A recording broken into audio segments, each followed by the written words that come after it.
Hi, welcome to Winfield's week of Rugby League, and a huge week of Rugby League it's been, starting on Wednesday night with the 1987 National Panasonic Cup Final between Balmain and Penrith. And that clash certainly got us underway in sensational circumstances. We'll have all the highlights of that game for you, as well as the cup clash in the Commonwealth Bank Cup Final that preceded it between Keebra Park High and Patrician brothers Fairfield. Also, all the action for the Saturday match of the day between South Sydney and St George, the Sunday State Bank big game between Canterbury, Bankstown and Balmain from Leichhardt Oval, and also all the action from each and every other game in Series 15 of the Winfield Cup.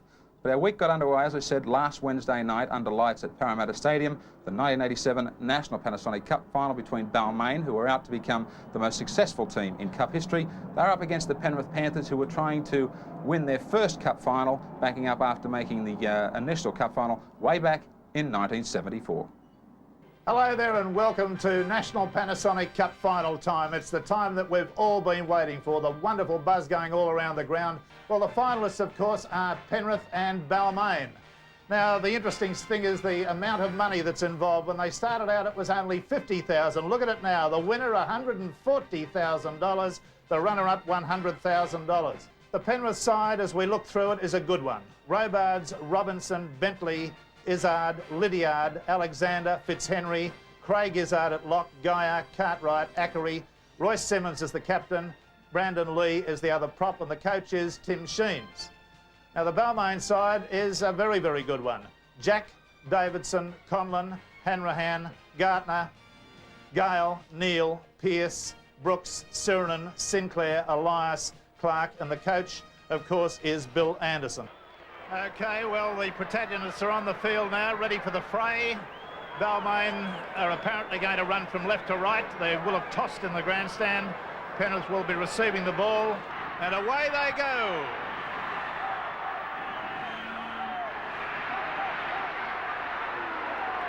Mark Robinson comes up with a strong, powerful burst and gets beyond the quarter from the kickoff. There's a little bit of how's your father going on right now. Clark and Simmons were into that. The opening seconds of the game has dissolved into a real ruckus on the quarter line. Penrith's in. Simmons and Clark were the two involved right from the outset, and it'll be interesting to see exactly what the referee does about this. One can't believe that he'll sin bin players at this stage. The penalty's gone to Penrith, and the crowd erupts.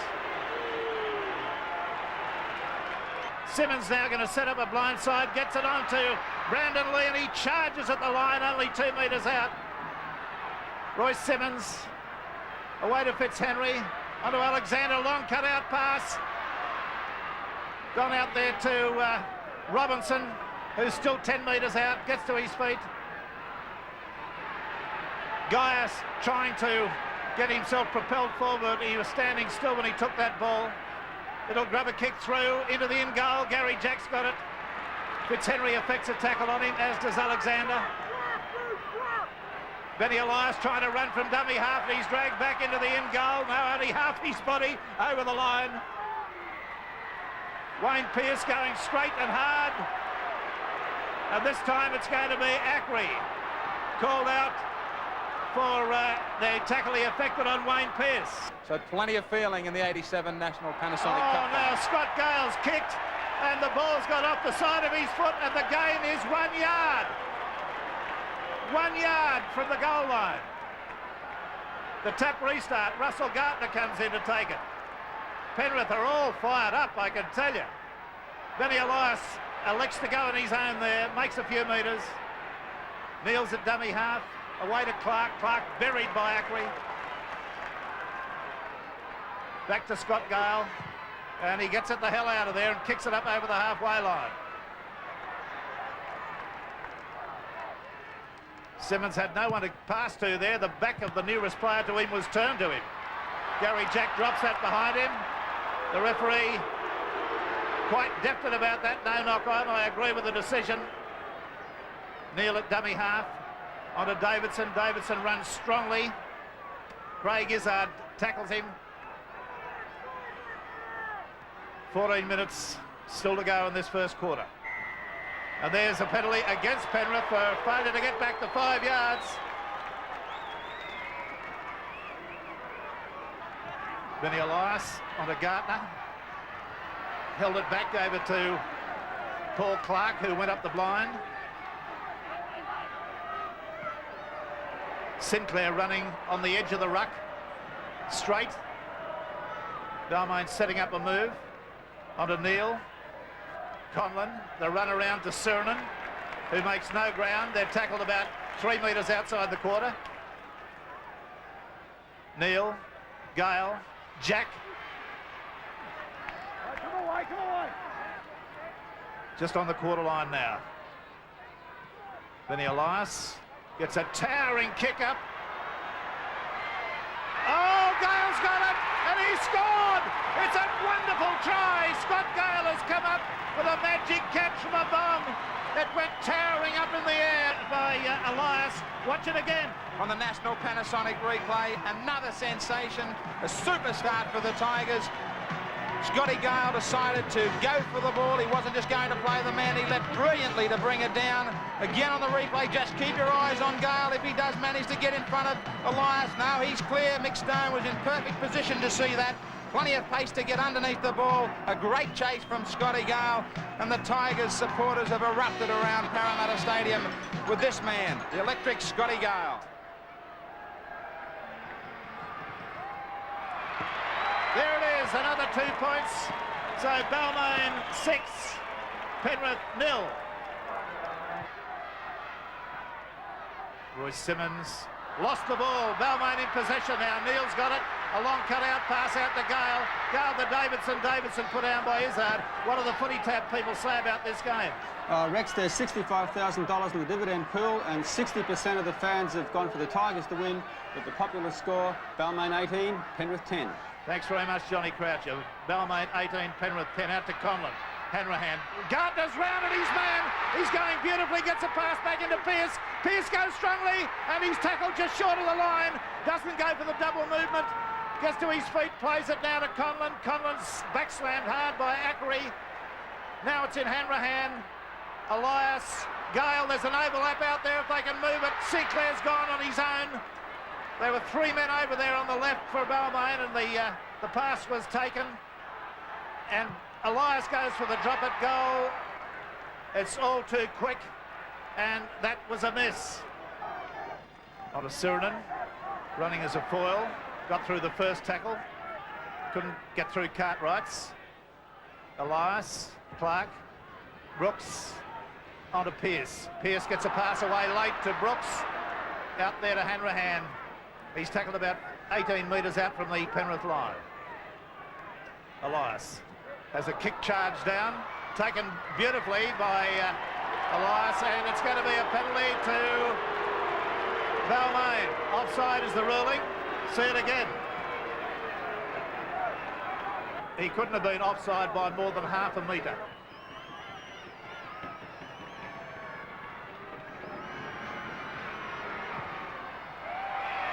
He's made it.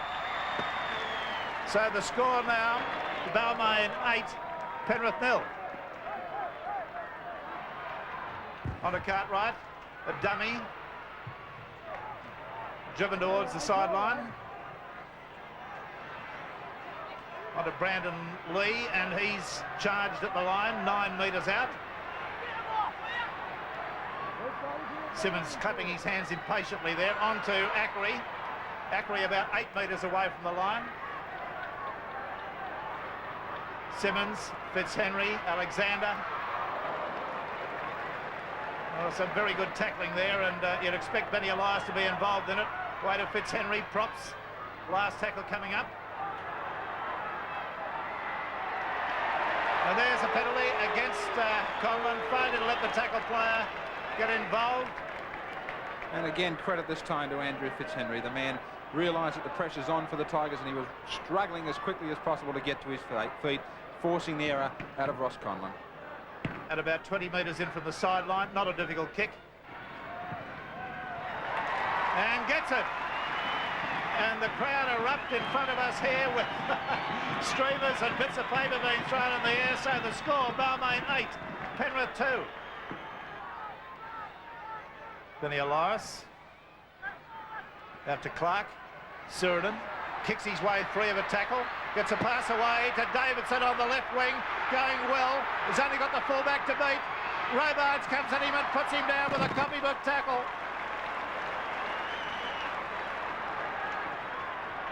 Now the ball comes across field from Clark. A long cut-out pass to Elias. Out there to Pearce. Pearce running well. Gets it to Hannigan. Hanrahan. Hanrahan goes straight and hard. And he's in a touch only about half a metre from the Penrith line. Elias electing to run on his own there. Balmain aligned very deeply. Hanrahan attempts to go through the middle of the defence there. No way. Scott Gale, a beautiful pass to Neil. Neil loses the ball forward. The referee's onto it. Twice in the space of a minute, Scotty Gale tries to put Michael Neil this time through a half gap. That man again, Brad Izzard, saving the situation for the Panthers. Clark, the dummy, got a pass away beautifully to Sirenen. Sirenen's going strongly. Get a one-handed pass away. It's out there to Conlon. Conlon gets it to Gardner, and Gardner's in. Gardner's in. The try's been allowed, and Penrith are in disarray. On the National Panasonic replay, Balmain again make Penrith pay for the mistake of turning the ball over. Great ball put away by Paul Clark. The big man was able to stand. Another terrific ball back to Michael Neil. Ross Conlon did well to draw all three Panthers to him. Greg Alexander was on the spot. He tried to get there, but he was the one that took the corner post. Again, you'll see Clark make the break. He played strongly in both quarters. A terrific ball to Sirenen, who supported his front rower. He stands here and unloads. Michael Neil's been in everything. Ross Conlon perfectly times his pass out to Gardner, and a great finisher. 12 points to 2.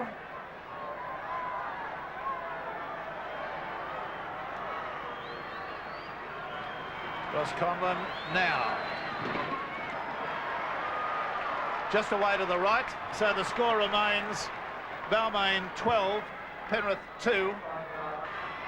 Simmons, Alexander. Guy not able to get going, tackle straight away. Simmons, Fitzhenry, and the ball's been put down by Alexander. Sirenen's got it, and that will be the end of the action. Yes, the referee is still having a look at it, but that's the end of the action. So the score at half-time is Balmain 12, Penrith 2. Simmons, Fitzhenry, Brandon Lee, about 5 metres outside the Balmain quarter. Fitzhenry, Alexander, Izzard, the dummy, the weave. Went very, very close to getting right through there. As Alexander skips into dummy half, fires a pass away there to Cole Bentley, who's taken play to within 15, 18 metres of the Balmain line. John Cartwright, absolutely nobody for him to pass to. Stood there like a statue waiting. Nobody came. Alexander switches the play across the ruck. Got it to Robards. Robards got tackled 10 metres out. The last tackle coming up. Cartwright, the long pass away to Ackery. They're keeping the ball going. Davidson tries to trap that one with his foot and manages to get back into the field of play. Well, as cool as you please, says John Davidson. Again, we see a player down, but he tried to trap the ball. That could have gone anywhere. The ball bounced his way, though, and he was lucky to get back into the field of play. Izzard, Ackery mounts a strong charge there, made about 7 or 8 metres. Cartwright dots his way forward another 5 metres. Simmons, Alexander, got a pass away beautifully out to Gaia. Gaia out there to Lydiard. Lydiard taken over the sideline, in a touch by the tackle of Russell Gardner. In my opinion, they rely too much on Mark Robinson, this Penrith side, to carry the ball strongly forward. He should be used in a slightly lesser way. Now here goes the Matt Goodwin, who's come on as a replacement. Royce Simmons, a cut-out pass out to Brad Izzard. Gets up, plays it forward, goes straight. He's only about 8 metres out now. Simmons, Alexander. Well, the referee's going to have to rule on that. It went quite definitely forward, no argument about it. Alexander was holding the pass up, looking for somebody to charge onto it. Cartwright got himself into the clear, but couldn't control it. That's the end of the field they want to play, deep down there. Robinson. There's good defence there by Gavin Hanrahan. Robards, Bentley.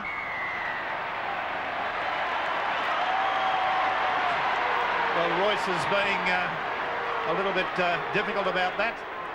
Says to the referee it was accidental. It's got to be said that they haven't shown a whole lot. Still, it's not over until the final whistle is gone. Conlon moves in now. He strikes very well too. That was a good low trajectory kick. Didn't get it up as high as he normally does. Balmain 14, Penrith 2. Bentley. Royce Simmons could do a little bit more running from dummy half. Switch of a play across the ruck. Gaia got it out there to Robinson. Robinson's gone past one, gone past two. Can't get the pass away. Gary Jack came in strongly there. That might be the end of Gary Jack. That might be the end of Gary Jack. We shall see. You'll see both players, Leichhardt, who was in support of Robinson, and Gary Jack clash. Leichhardt goes to defend himself and sticks his arm up. Shoulder charge from Gary Jack. Mickstone might take the course of a professional foul. You'll see the shoulder charge, the shoulder drop by Gary Jack. 5 minutes in the sin bin. He's taken the course of a professional foul. So 12 men left on the field for the Tigers. Elias is taken out of the play there, suffered some sort of a knock to the head. The referee's ignored it. Penrith have come up with a play. Vitanz has got it. Out to Alexander. Fitzhenry, beautifully straight to Curry. Curry steps, goes back on the inside. He's only 8 metres away now from the Balmain line. Elias is back there being treated. Izzard. And there's a penalty against Balmain for Neil diving through, and they play the ball. Taken by Cartwright. Cartwright strong and hard. Gets it to Goodwin, and Goodwin's in! That's a good, quick-thinking try. Mark Robinson's the man that's crashed over wide out. Quick tap taken by the Penrith side. They caught the Balmain Tigers napping on the National Panasonic replay. Cartwright has played strongly tonight, stands in the tackle, and Mark Robinson, he's got plenty of power, the right winger, and he crashes over. So Penrith trying to get back into this 87 Cup final. They now have a chance. But he's not going to kick it. It's curling, but it's not come around enough. So the score remains Balmain 14, Penrith 6. Conlon kicks off. Craig Izzard takes it, gives it to brother Brad. Gets beyond the quarter. Gets to his feet, plays it back to brother Brad. Makes another few yards. Royce Simmons at dummy half.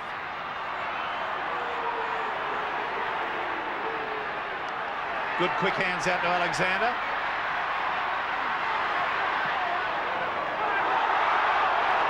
Well, here it is. It's erupted again with David Leichhardt there being tackled. Davidson, I think, was the man who went into him very, very strongly. And this looks like the Battle of Bull Run. They're all having a go down there at the moment. It's a disaster, an absolute disaster. Davidson is the man, I believe, who started that. Well, I'm not going to agree with you, Rex. The man carrying the football was David Leichhardt. As he was running with the ball, to me, he put the elbow and the forearm straight into the face of John Davidson. He took exception and took it from there. They've both been sent off for 10 minutes. 10 minutes in the bin for Goodwin and Leichhardt, and also David Brooks and John Davidson. And quite correctly, forget about the crowd. They're on Mickstone's backs. They're throwing some rubbish onto the field now, but it's well and truly the right decision. Scott Gale feeds the scrum. Mark Robinson comes in hard. Well, that's the first time tonight in a multitude of occasions when Balmain players have been slow to get to their feet that they've been penalised. David Fordham, you've got anything on light on that you can throw? Yes, all I can say is that Wayne Pearce showed his disgust at the back chatting there, which cost them another 10 yards, Rex. Royce Simmons on a good one, charging for the line. Simmons away to Batanza. I think the ball's gone free. It has to Longhurst.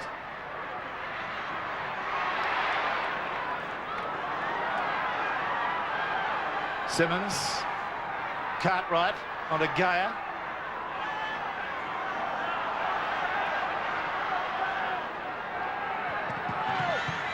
Oh dear, oh dear. Slipped over, lost the ball. Balmain back in possession. Last tackle coming up. Scott Gale evades 1, 2, 3. He's through the middle of the field. Looks for support. Got it out to Hanrahan. Hanrahan's got it to Davidson. Davidson goes straight and hard, but can't get away. And the referee has ruled that it's a handover. They're only about 6 metres out from the line. Alexander. Acquie. Bad pass. Not knocked on though. Knocked back. Picked up by Robinson. Gaia. Alexander. Batanza. Tries desperately to straighten up with a little bit of a half sidestep there. Simmons running from dummy half. Does a kick through. Taken by Fitzhenry. And it's a try. Now, whether he was onside or not's another matter. Well, the National Panasonic replays might show us just Royce Simmons running out.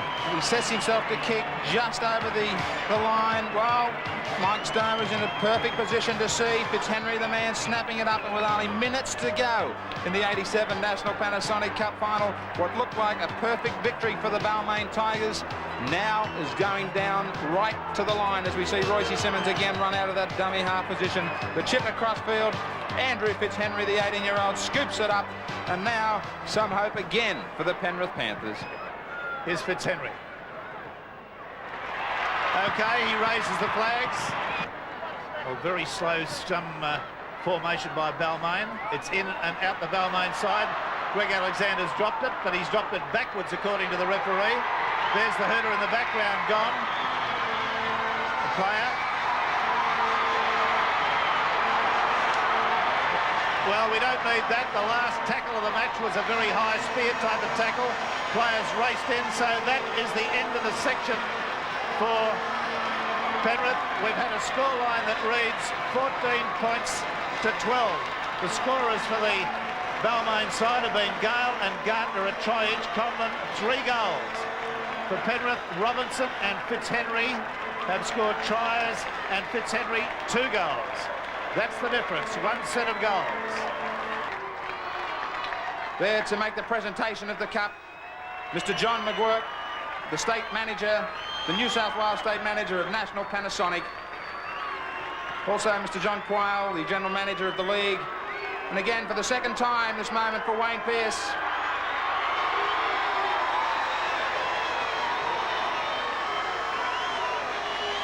Now, the game preceding the National Panasonic Cup Final was the Commonwealth Bank Cup between Keebra Park High from Brisbane and also Patrician brothers Fairfield. As the players took the field, it was going to be a mini State of Origin clash with the school from Queensland up against their New South Wales counterparts. Joining me in the commentary booth was David Fordham.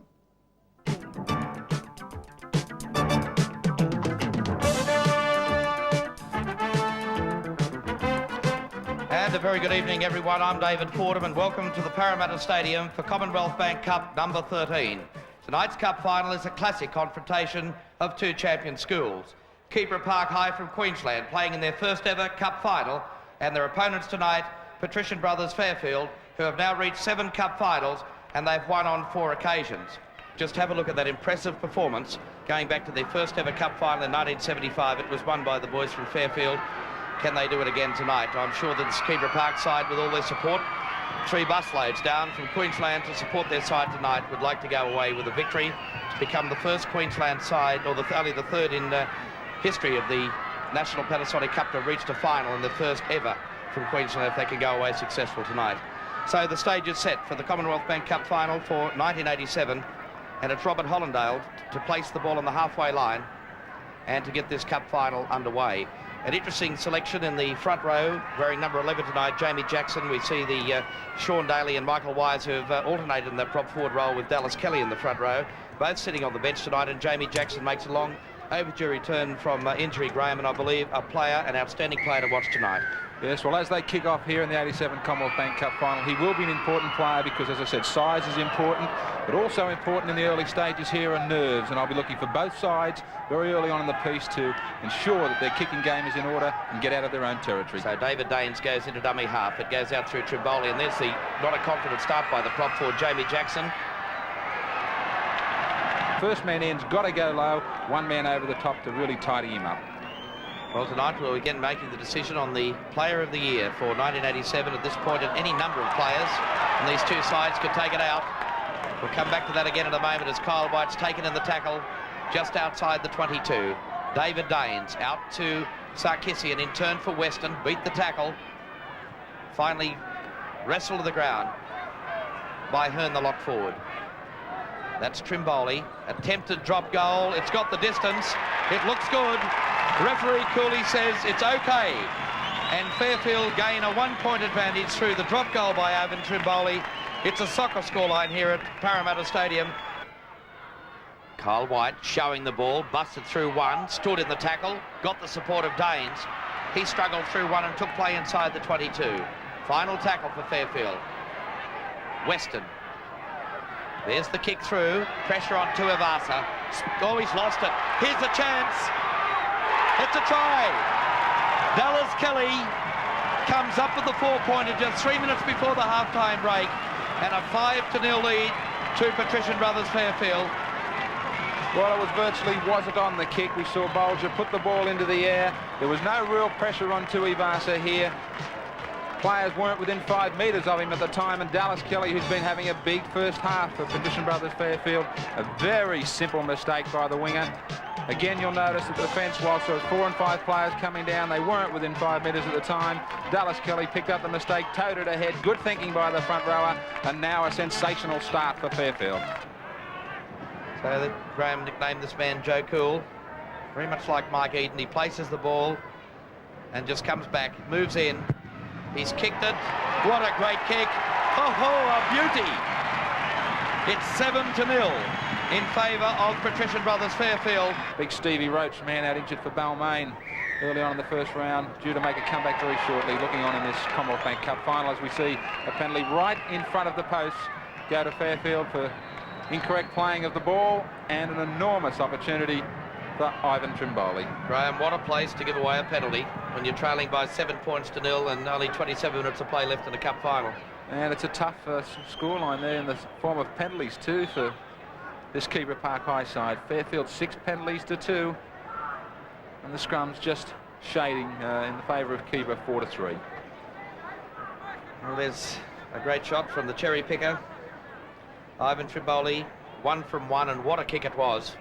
Right from this western touchline to convert the try of Dallas Kelly just before half-time.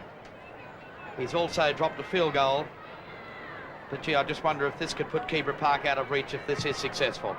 Well, the flags go up. It's a 9-point lead now to Patrician Brothers Fairfield, playing in their 7th cup final. They've already won 4 and maybe on the road to their 5th success. And Patrician Brothers Fairfield with a 9-point lead in possession of the ball inside Keebra Park's end of the ground. They move it swiftly across the line. Suley now with space. He's up towards the 22. Still going. Pass back in field to his brother, Sean Suley, with the try that will win the cup final. I tell you what, Graham, I think there may be some doubt down this touchline. Let's have a look at it in replay. But the try has been awarded. Well, it's a reward also for the way they've played the game. Mick Harder said before the final tonight that they were going to spread the ball out wide and take these guys on out in the back line. We see the ball come out wide to Suley, very, very close to the touchline. Did he go in touch on that last step? I don't think so. Great ball back inside to Robertson, and another great ball back inside to Sean Surley, and he's going to rub it in here and put it right underneath the black dot. There's no kicker in Trimboli to come back. This head-on shot might show it even more clearly. This is the step coming up right now. No, he's in touch. He keeps on going downfield. Great ball back inside. Plenty of support from both the centre combination of Robertson, and eventually Big Brother goes running around underneath the black dot. Sean Surley. And now Steve Weston moves in to put the extras on the board. He's raised the flags. And there's the scoreline, 15-0 in favour of Patrician Brothers Fairfield. This tonight will be a record-breaking 5th Commonwealth Bank Cup success. Bulge over the break upfield, up towards the 22. Support back on the inside, he's gone on his own. That's play on. That's a play on, and it should be a try. I think Brad Webb's come up with it. Or is it McFarlane again? The replacement player has done what he's done in the quarter-final, and a good decision. A magnificent bust from Bolger. He and Kyle White, always the danger men in the back row. Great ball runners for Fairfield, and the ball was knocked down by Sean McClellan. Hud Perkins scrambled to try and tidy it up. He couldn't get there, and the man coming on in 16. He's only been out there for 60 seconds, Dennis McFarlane. First touch of the ball, and he's put down a 4-pointer for Fairfield. A magnificent bust by Scott Bulger. Couldn't find support inside. He continued to carry the ball out wide. There was the ball knocked down again by McClellan. A fumble in the in-goal area, and he puts his stamp on the Cup Final of 1987, does Dennis McFarlane, in picking up a try. But you can put this one down to the big fella in the back row, Scott Bulger. Got plenty of skills. The pass was knocked down, and poor old Hud Perkins just couldn't get the bounce, and McFarlane celebrates. Stephen Weston has kicked 1 from 1 so far, taking over the goal-kicking responsibilities for the injured Ivan Trimboli. There's his kick. He struck it well, but he's missed it. So 19-0 the scoreline. And it's difficult to reflect on a scoreline of 19-0. I'm not about to say or agree with anybody that there's 19 points between these sides. I think that Fairfield probably have the better of the forward clash as far as fitness is concerned. They tired just before the break, Keebra Park, to allow a very crucial try to go the way of Fairfield, and a great conversion from the sideline that would have broken the back, I'm sure, of Keebra Park. But they just made too many errors, haven't been on their game all night, continually coughed up the ball, and you can't do it in any game, let alone a final. Hud Perkins, oh gee, that looked as though it may have been offside, and the referee agrees with it. The ball was knocked forward by Hud Perkins into the hands of the left winger, Brooke Early. We just count down now as that siren sounds in the background to wrap up this 1987 Commonwealth Bank Cup Final for Fairfield. Their supporters celebrate. The kick is still to come from Steve Weston. The players start to congratulate each other on the field. And our congratulations to Fairfield, but also to Keebra Park from Queensland. Well, Patrician Brothers Fairfield have claimed that beautiful cup in picture for the 5th time here at the Parramatta Stadium. The first time, in fact, that a Commonwealth Bank Cup has been decided at this beautiful new ground in Sydney. I'm sure the fans have really enjoyed it tonight. The crowd has built up very, very strongly in support of this match. And that's the spoils of victory that you can see right on your screen now. The formalities, the icing on the cake. If Steve Weston can kick this goal, he's put it straight between the uprights.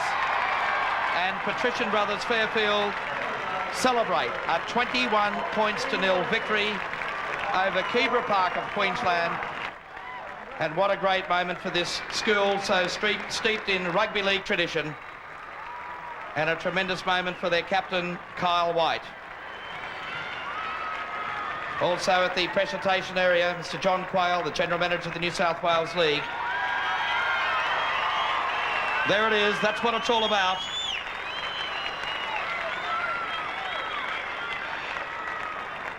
Well, what a moment for Patrician Brothers Fairfield.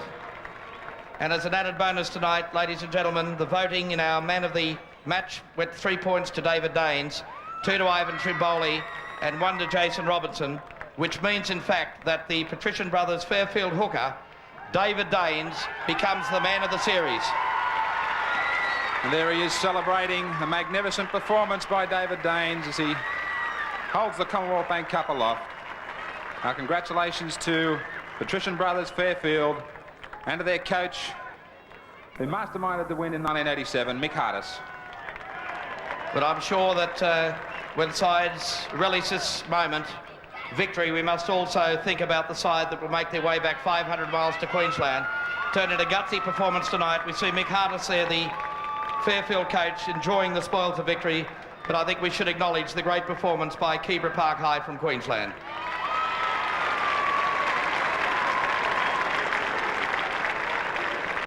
The Saturday match of the day was the SCG, the clash between St George and South Sydney. The Saints, their hopes in 1987 have virtually gone out the window, but South Sydney are really becoming the dark horse of the Winfield Cup. And of course the Rabbitohs are riding high on the shoulders of the performances of both Mario Fennick and Craig Coleman.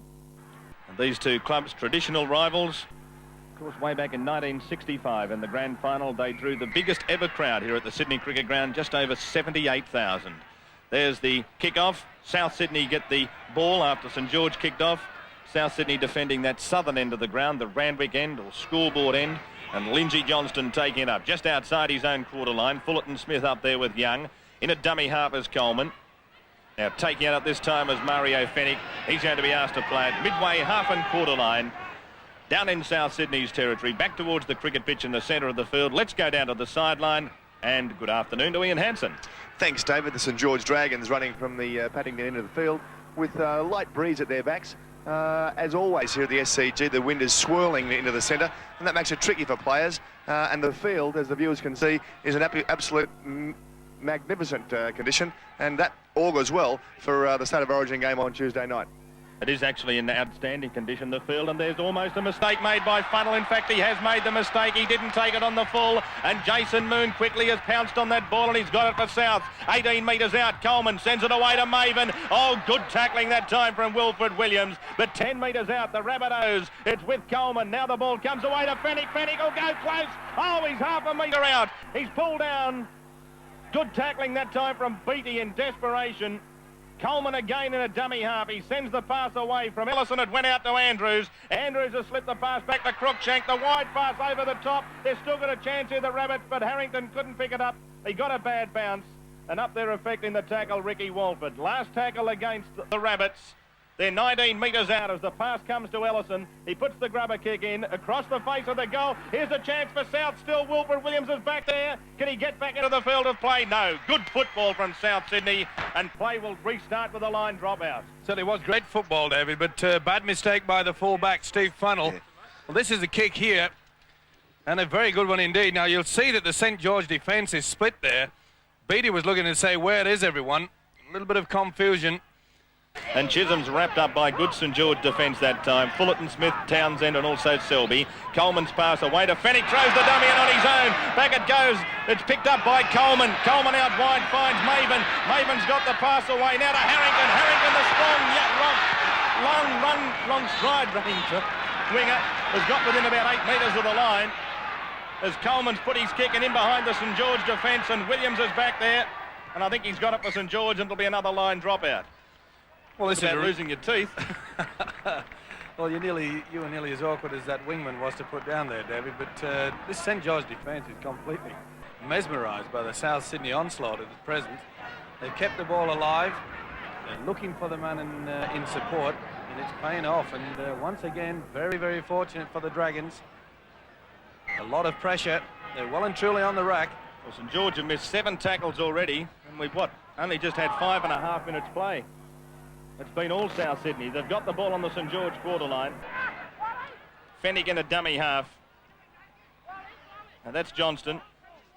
You notice, David, that South Sydney using their forwards very heavy, close to the ruck, and then they're spinning it out wide. And it's catching South on the hop. Now that's Roberts. And Roberts has got within about 12 metres of the St George line. The ball comes away to Coleman. The little grubber kick. Oh, it's wrong-footed Funnell. Roberts has dived and Roberts has scored. Paul Roberts has scored the try, and the Rabbitohs are leading 4 points to 0. Well, I don't think anybody could doubt this, David. The pressure that South Sydney have applied in this opening few minutes, they fully deserved it. A little bit fortunate with the kick. You'll see that it bounces off Beattie, sets the fullback in the wrong position, and Roberts is there. Good play. Now notice the kick here. Now it was going out to the wingman, bounces off Beattie, and poor Funnell is really out of position. He couldn't help it. So here's Ellison attempting the conversion, and it's successful. And so South Sydney leading St George by 6 points to 0. Well, surely the message will be coming out from Roy Masters to settle things down. They're only 6 points in arrears. South's leading 6-0. And there's Ricky Walford put into a big hole, but the referee's going to call it back for a forward pass. Well. A bit of 50-50 there. Here you see it on the replay. It looked pretty good to me. Now this is the one in question. Pretty bad angle, hard to tell. And now there's nobody at home for St George. Very quickly noticed by the South Sydney backs. The ball coming through towards Blake. Blake's missed it, but it's not been missed by Maven. And Maven has it only a metre out from the St George line. The fullback up in the line, and that's what caused St George all sort of problems there. Blake trying to force his way over. Maven in a dummy half. Gee, that was good football and quick thinking by Souths. Maven a dummy half again. Away it comes. Another kick from Ellison. Back there that time. It's volleyballed across the dead ball line. In fact, I think it's gone touch in goal more so than dead in goal. It still doesn't make much difference. It's still a line dropout. Well, this is a beautiful kick over here, and really, the little kick is putting them under a lot of pressure. Good work by the fullback. Johnny on the spot there. Now look at that, a lovely dummy, but it's going to be a Shepherd. Well, was it or wasn't it really? Sometimes you can't always tell. I suppose there was a Shepherd and a bit of a crisscross there, but the rule really is, or was the defence impeded? Well, you probably see here, David, that Ellison is actually moving. There he goes through, round the back. So, no doubt about it.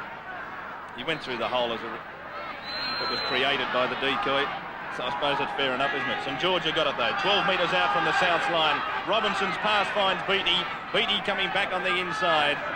He's only 11 metres away from the South line, in front of the Churchill stand, as it comes now towards the centre of the field again. St George are going to play it. Selby gets up, plays it to Townsend. It goes to Kokas. His pass finds Robinson. In turn, he got it away to Noakes. And Noakes flicked that pass away. Oh, and he can't handle it, Chris Johns. And so the scrum will go down 8 metres out from the South Sydney line, almost in front of the goalposts. Well, they're keeping the ball alive. You've got to give them full credit for that. Here you see them, you'll see, just couldn't get his fingertips to it.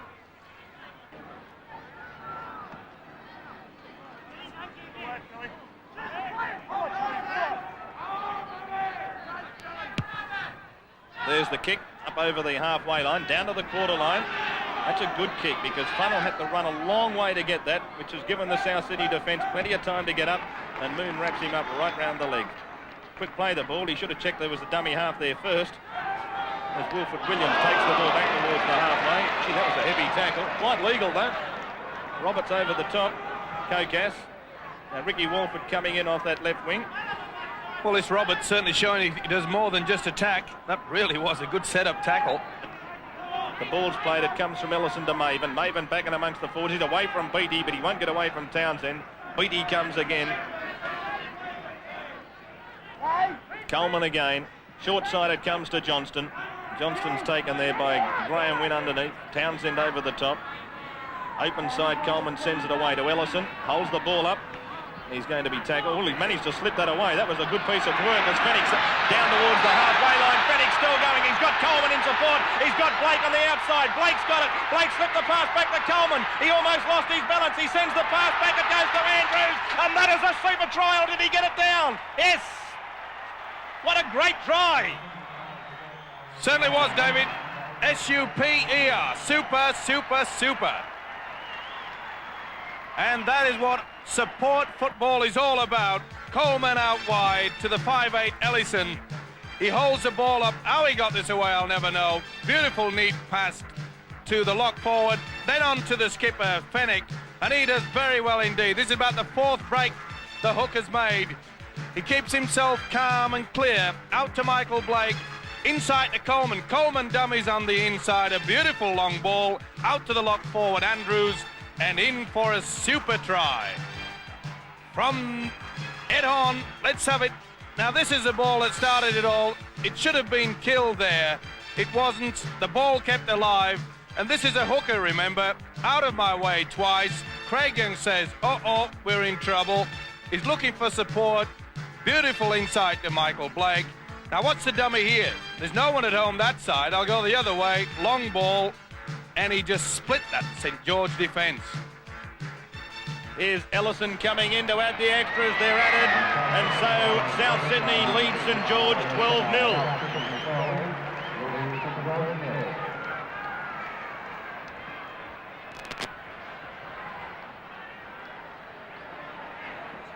Well, a few question marks over the St George defence. South Sydney leading 12-0 and before half-time, no luck for the Saints. They even had a try disallowed.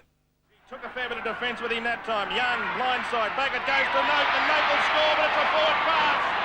Forward pass from Craig Young to Note. The second half started a little more spiritedly, and luckily for the St George side, they went in shortly after.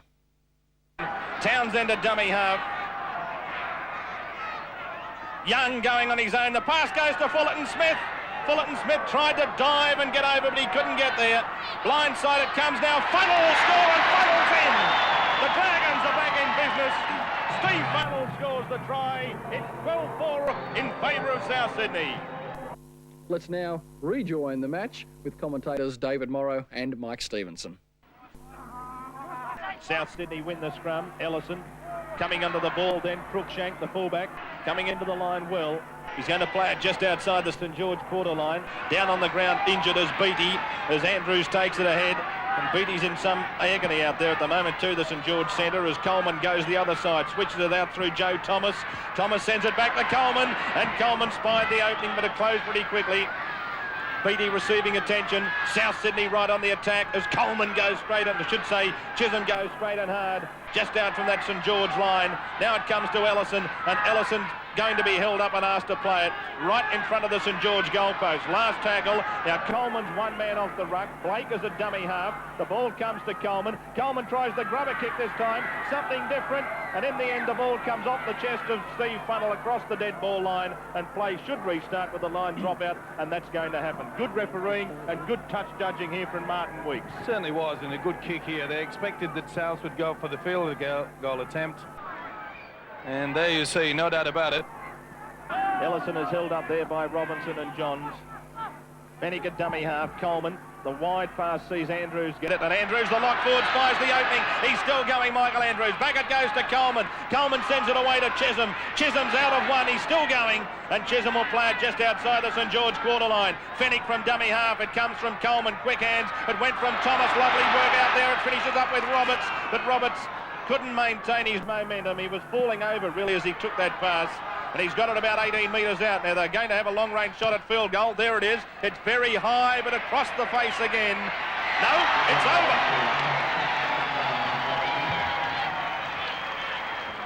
Well, it took some time for that ball to come down. But Mark Ellison it was who kicked the field goal. Well, a long-range effort, this one, but as you can see, he gave himself plenty of room. And it's a magnificent effort. Over it goes.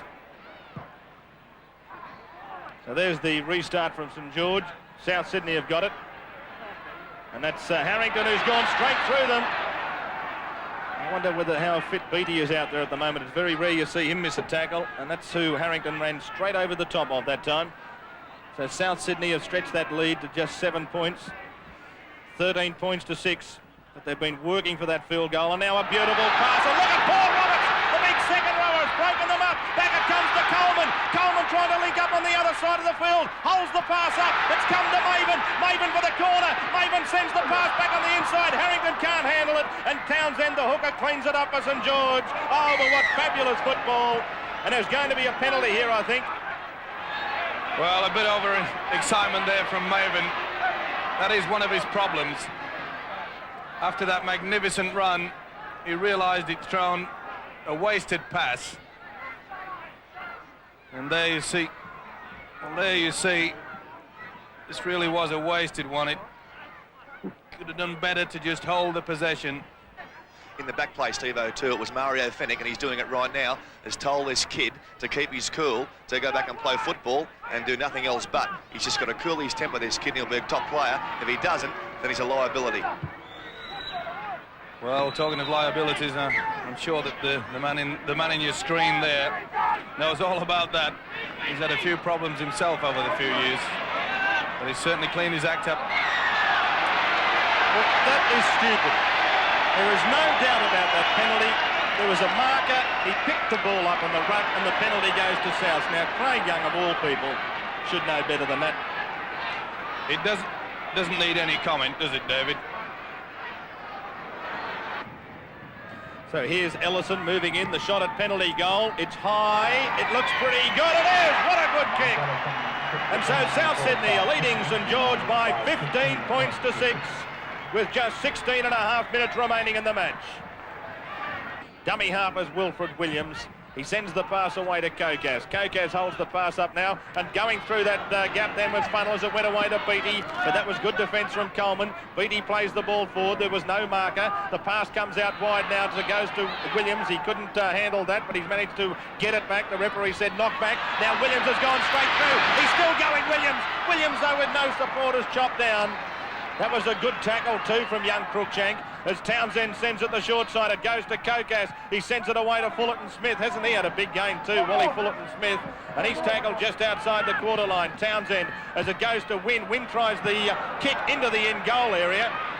And that ball almost went into the new football stadium. Not the best.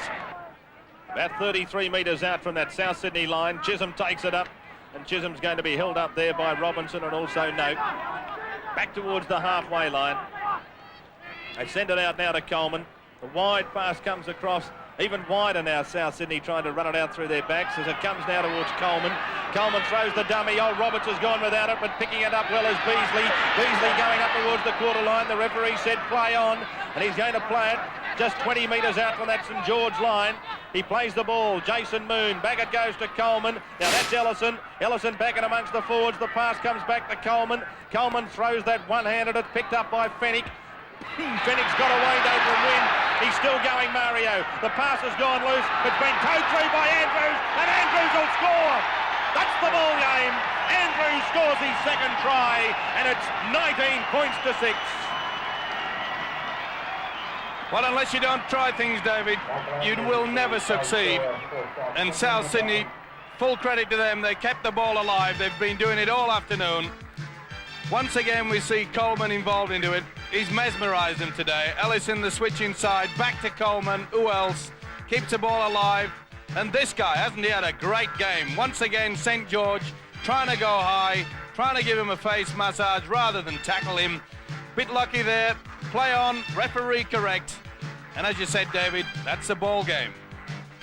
But really, South Sydney have kept this crowd alive with some scintillating football, especially by this man here, onto this man. Fennick really has been in everything. And there you saw an awful tackle, or an attempted tackle. The ball definitely coming off Wynn's arm. It's play on and a great try. Ellison, the shot to add the extras, is there. 2 more points to South Sydney. And so the Rabbitohs are leading the Dragons by 21 points to 6. Another change coming up for South Sydney. Neil Baker has come to the sideline, and I believe that it could be Mark Ellison, who has an injured hand, to come off the field. So St George with the ball, and that's Walford, and Walford decides to go for a run on his own. He's got it away back to Graeme Wynn. Wynn sends the pass out, but it's been intercepted by Paul Roberts. Paul Roberts sprinting down that hillside touchline, takes on Wilfred Williams, and he can't get the pass away back on the inside.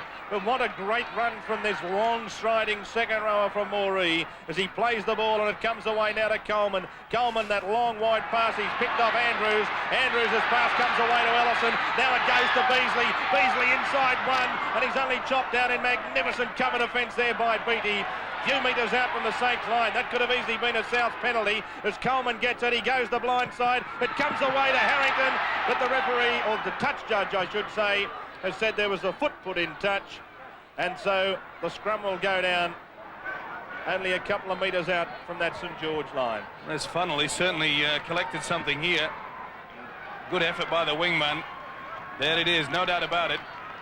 The foot right on the corner post. Well, St George have had a few opportunities out wide, but most of them have finished like that. The St George tacklers today really three of their forwards have shone out. Fullerton, Smith, Selby and Townsend have got through a lot of defensive work. So has this man too, Craig Young. The big problem is, though, David, that they miss far too many vital missed tackles. Now here's Coleman kicking for touch over in front of the Brawongle stand. You think everything's not going right for him at the moment. Look at that. Was a beauty, wasn't it? Well, there's one thing for certain anyway, Mike. If anything happens to Peter Sterling in the State of Origin matches, there's no doubts about the sort of standard of footballer that New South Wales can put on the field to take on Queensland. Yeah, it's just a shame that the likes of Des Hasler and Peter Sterling are around, because this guy, he fully deserves a chance in the top. And here comes Robinson. Robinson's outpacing the opposition. Robinson's down over the quarter line. He's got support in Johns, and Johns will score a belated St George try next to the uprights.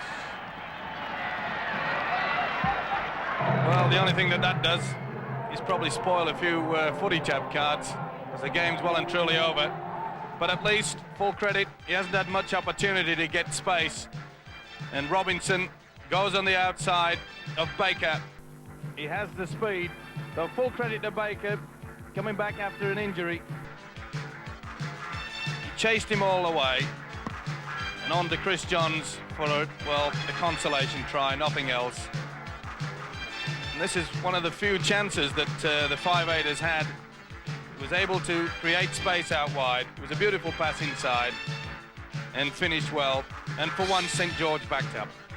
So here comes Ricky Walford. There's the extras added. And so St George get into 12 points as the full-time siren goes in the background. South Sydney defeating St George by 21 points to 12. Again, though, Steve-O, that South Sydney were always going to win. Certainly was, David, because from the very beginning, Coleman took control, the forwards worked hard, they got the link out wide, and there was never going to be any doubt that South would run away with it. So, South Sydney victors by 21 points to 12. For St George, Funnell and John scored the tries, with Walford kicking 2 goals, while for the victors, Andrews scored 2 tries and Paul Roberts, the second rower, scored 1. Mark Ellison kicked 4 goals and a field goal. Every week they're at it, never daring to let up. Because winning's the only thing that counts when you're playing for the Winfield Cup. It doesn't matter if you're famous or a youngster making his way. There's only one thing that matters, and that's how well you play. That's what the big game's all about. Giving it the best you can. Always being a leader, never bowing to any man. Giving it all you know, giving it your best shot, making every step a winner, proving what it takes you got. Every week they're at it, giving it their all. But who will it be this year to collect the greatest prize of all? The State Bank Big Game had the Balmain Tigers backing up for their 4th game in just 12 days. And they're up against the Canterbury Bankstown Bulldogs, who have only won 2 of their last 6 games. Canterbury were desperate to get back on the rails, but no one was really going to foresee the sensational opening to this clash.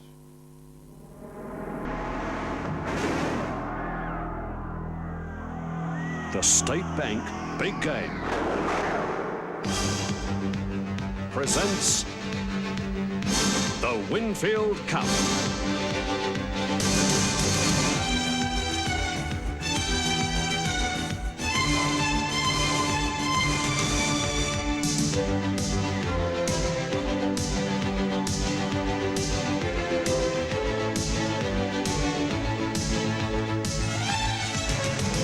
Hello and welcome to Leichhardt Oval for this round 15 Winfield Cup clash between Balmain and Canterbury Bankstown. The Tigers still lead the premiership with 22 points, while the Bulldogs are just out of the top 5, along with Parramatta on 14 points. When Canterbury have been struggling in the last few weeks, having lost on 3 straight occasions, and in those matches scoring only 1 try. When Balmain and Canterbury met earlier this season at Belmore, Balmain won 11-8. For this encounter, both teams lose players for State of Origin duties. For Balmain, out are Pearce and Jack, And from Canterbury go Jarvis, Folkes and Farah for the New South Wales side and Tony Curry for Queensland. The full Balmain lineup is Humphreys, Davies 18, Bevan 16, Conlon, Gartner, Gale, Neal, Hardwick in 22, Brooks, Sirenen, Lee Crooks in 11, Elias is captain and Clark. Canterbury's team to take the field is Potter, O'Brien, Whitfield, Peter Mortimer, Frendo, Lamb, Steve Mortimer captain, Langmack, Chris Mortimer, Gillespie, Paul Dunn in 24, Bugden 12 and Tunks 13. The referee for this State Bank big game is Mick Stone. Balmain to kick off and Ross Conlon gets them underway. Low trajectory kick goes to Michael Potter. Gets it out a few yards. Just inside the quarter. There's Chris Mortimer now. Now, Chris Mortimer we're seeing in a different role today to what a lot of people would have been used to. He's playing in the second row. Langmack gets to his feet. On to Tunks. Tunks, I can't imagine is going to last the game out. He's back from injury 4 weeks.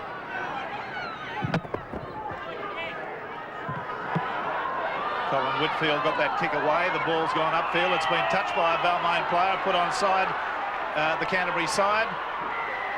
And there's a penalty to go with it. Failure to get away from the tackle player. Terry Lamb was the man that was tackled. Cole Whitfield drives it over the sideline. It's not a great kick. It's an ordinary sort of a kick, but he'll get adjusted to that. Bugden. On to Frendo. Frendo, the wing three-quarter, comes midfield. Situated between the quarter and the halfway now. Balmain's end. Langmack, a long cut-out pass to Potter. Potter goes out there. The ball's been hit on the shoulder. It'll be a knock-on. A little bit of untidy play to start with. And Canterbury very deep right from the start. A lot of cut-out passes, using players as dummy runners, the pass going astray from Potter, but keen to spread the ball in the opening minutes of play. Neal, away to Conlon. Conlon playing at 5'8". I notice Gale was playing at outside centre there. There's a high tackle. And that's from against David Gillespie. No argument on the replay. The tackle around the neck area from Gillespie, having his first match back for some weeks after a knee ligament trouble. You see him again, the man known as the hitman around Sydney. Mick Stone ruling that one too high for his liking.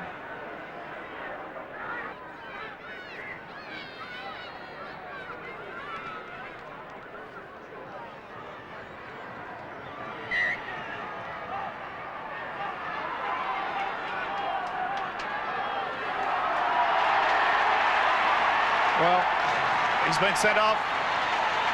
I must admit that in view of things that have occurred in recent weeks, that one David Gillespie would have to be a very unlucky footballer, especially following the goings-on from Wednesday night. I must admit that I've seen a lot higher and more damaging tackles in the Winfield Cup over the last 2 and 3 weeks that have not even incurred 5 minutes in the sin bin. Okay, Benny Elias has got the ball now from the tap. Gale gets a kick. It's ricocheted off a Canterbury Bankstown player. There was a small knock on there too. So it's a very untidy passage of play right from the outset. I'm very disappointed with the way the kicks have been charged down. I've been talking about it on a weekly basis now. They're letting the opposition get up too close to them. It happens in almost every match you see. Gartner going from dummy half. Just inside the Canterbury half. Well, there's plenty going on here too from Canterbury Bankstown. Well, plenty of feeling because I think the players are incensed at Gillespie being marched. A lot of feeling from Canterbury. They're eager to get back on the rails with a win today. And if Balmain were looking for an evener up, the fact that they're backing up their 4th game in 12 days, they're now up against the Canterbury side with just 12 men. Ross Conlon will take the kick at goal. It's from 9 metres inside the quarter, about 12 metres in from the touchline. Windless conditions, David.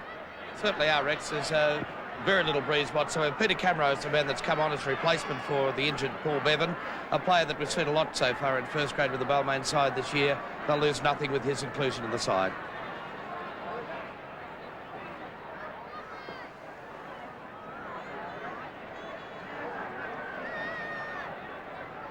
Now Conlon, this is well within his range under these conditions, well within his range, but it'll be just a matter of accuracy. He's got a fair look at the goalpost from there. The angle is not that acute from wide out.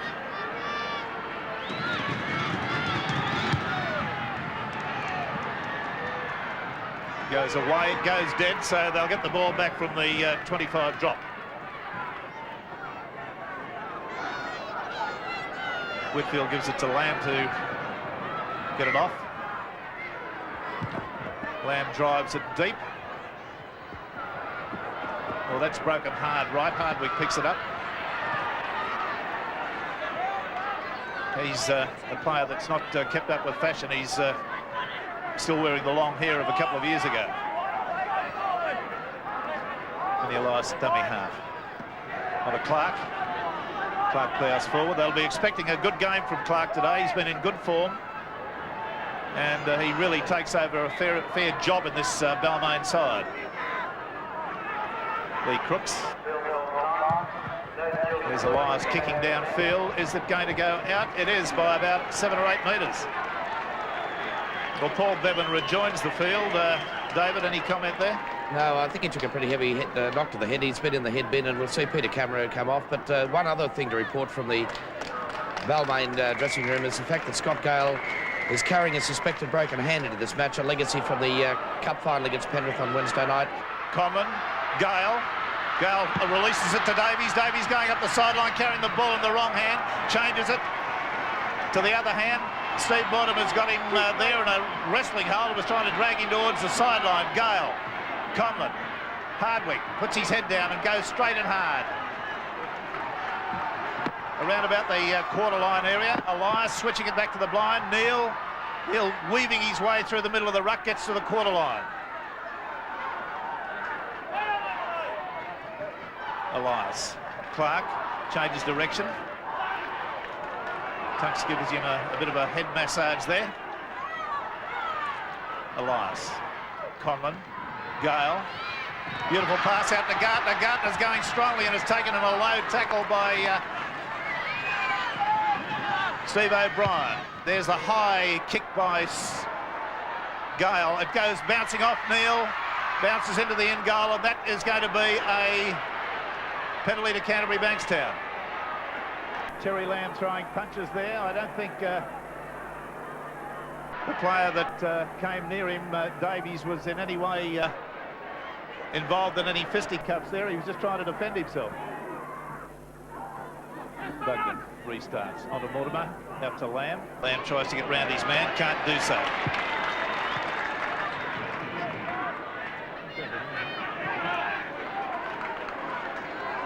Just inside their quarter, Bugden. Away to Tunks. Tunks does a two-step, gets it away to Paul Dunn. Dunn goes straight and hard. That's a good run. That's 10 metres beyond the quarter. Potter. Mortimer does the kick over the top. Gets to it beautifully. Falls as he takes it. Out to Tunks. Tunks looking for a kick downfield. That one's gone yards over the sideline. Badly directed.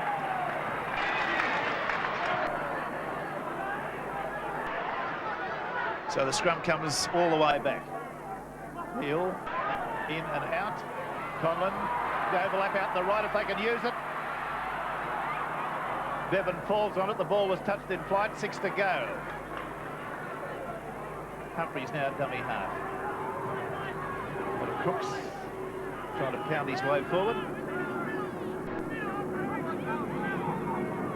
Elias, Neil, Brooks. Just towards the halfway line, middle of the field. Conlon, Gale. He's evaded that tackle, evaded that. Out to Neil. Neil gets it away there to Bevan. Bevan swung to the ground.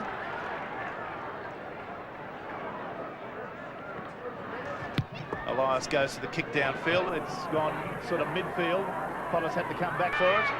He's going to try to run it up. Does so for about 15 metres. Play situated midway between the quarter and the halfway Canterbury side. Steve Mortimer. Bugden. Still no score in the match. We've had about 16 minutes of play. Paul Dunn. Hardwick was hurt in that tackle. Colin Whitfield.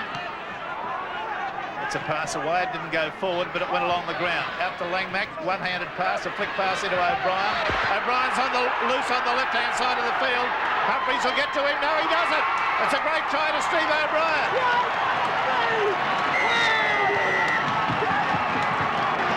Excellent try for Steve O'Brien in his comeback match on the left wing for the Bulldogs. On the State Bank replay, undecided was Colin Whitfield about trying to put the kick downfield. The ball was knocked back by a Balmain player there, ruled Mick Stone, picked up by Chris Mortimer. Paul Langmack was able to stand and unload. The defence, there was plenty of defence there for Balmain. Michael Neal missed the first one. Lee Crooks was beaten by the stepping away, as was the fullback Stephen Humphries, and we've seen Steve O'Brien come up with tries like that before. The man is extra strong. He's built powerfully and low to the ground. Whitfield was the man bringing it back down the blind, off the leg of Peter Tunks there, picked up by Chris Mortimer. Langmack was able to stand and unload. We see Michael Neal was the man that should have put paid to the movement there and then for the Tigers. Plenty of room to move in for Steve O'Brien. Humphries hunted into the sideline, but plenty of power in the legs of Steve O'Brien. Well, you're saying Neal should have put paid to it. What about the tackle that Humphries missed? That was a dead set fullback's tackle. A man hemmed in against the sideline and just went far too high, and the result was a try. Now the kick at goal will be taken from the sideline. Terry Lamb's the kicker. It's from the junction of the quarter line and the sideline.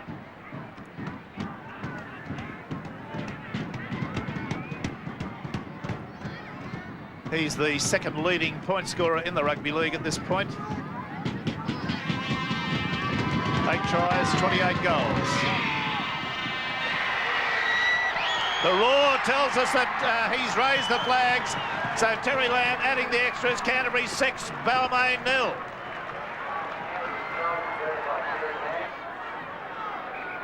The kick-off by Conlon. Drives it deep and hard. It goes into the in-goal area. Touched by Potter. Brought out about 9 metres. Peter Mortimer running from dummy half. Bugden. Way to Dunn. Dunn is one of the few players not in form after the Kangaroo Tour.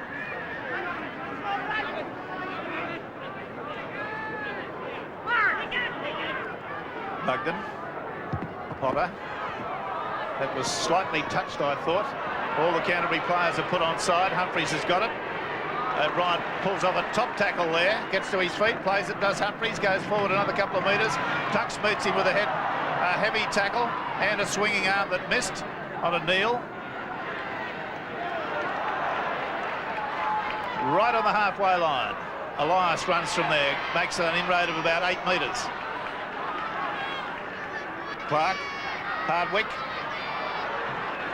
making good advantage out of this set of 6.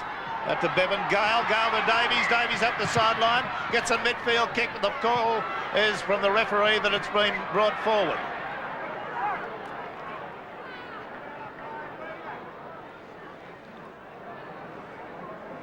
Pass just going forward there from Gale out to Davies, that final pass, but good tactics from Balmain.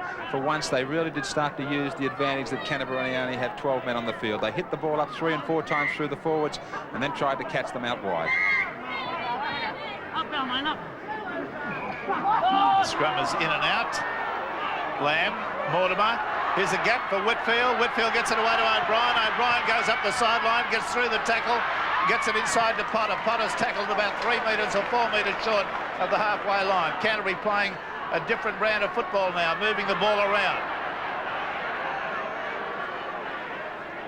Bugden onto Tunks. Tunks can't get his arms free on that occasion. Tackled right on the halfway line. Bugden, Steve Mortimer, Lamb elects to kick downfield, and it goes beautifully over the sideline into Balmain's quarter, deep. Certainly starting to settle in into their pattern now, Canterbury, even though just the 12 men on the field, not coming up with too many errors in possession, and a good kicking game through Terry Lamb. Well, Neil's won the scrum, won the ball, run and lost the ball on the first tackle. That's not conducive to teams winning football games. Out to Lamb. There's a penalty against Balmain inside the 5. Directly in front of the post. It's been moved across a few metres. Referee stayed adamant about that the entire Balmain three-quarter line were offside.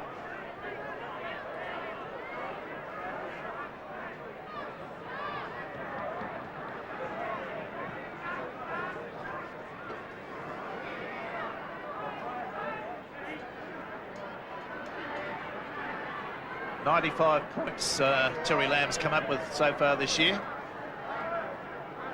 8 tries, 28 goals.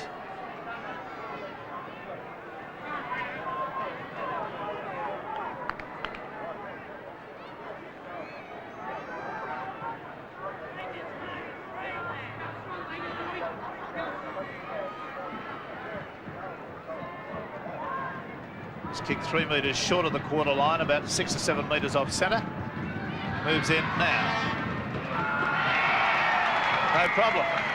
So, Balmain are in further trouble. Canterbury 8, Balmain 0. Bugden. Whitfield gets the kick downfield. Fielded by Humphreys. Gets a pass away to Gartner. Gartner's going up the sideline. Stops when the defence was coming to him, and started again by playing it around about the halfway line. Neil. Being handled really fairly roughly by Paul Dunn on that occasion. Well, the referee not getting any change from the Balmain supporters, who consider the Canterbury backs were well offside on that occasion. Clark has gone right through the gap. Can he get a pass away? He can't. Elias. Neil. Conlon back into Gale. Gale busts the defence, gets it to Neil. Neil's going to get a pass away. Oh, he's got it out there to the defence, to the right-hand wing to Russell Gardner. The pass went across a player we all expected it to go to Gardner out there, and he was simply just trotted over and scored the try. See it again.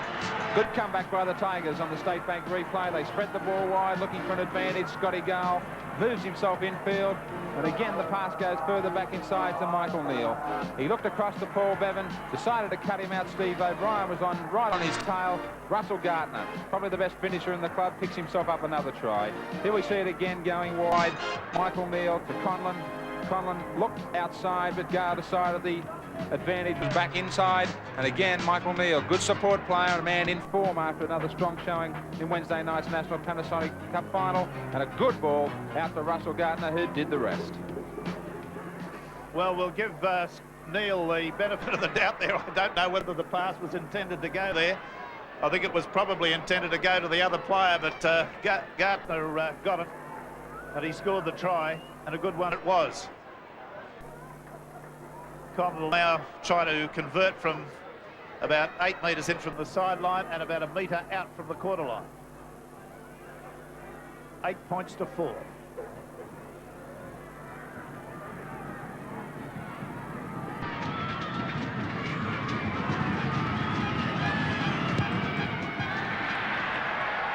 Well, Conlon fails again, so the score stays at Canterbury 8, Balmain 4. Out to Neil, to Gartner. Gartner's very close to being through there.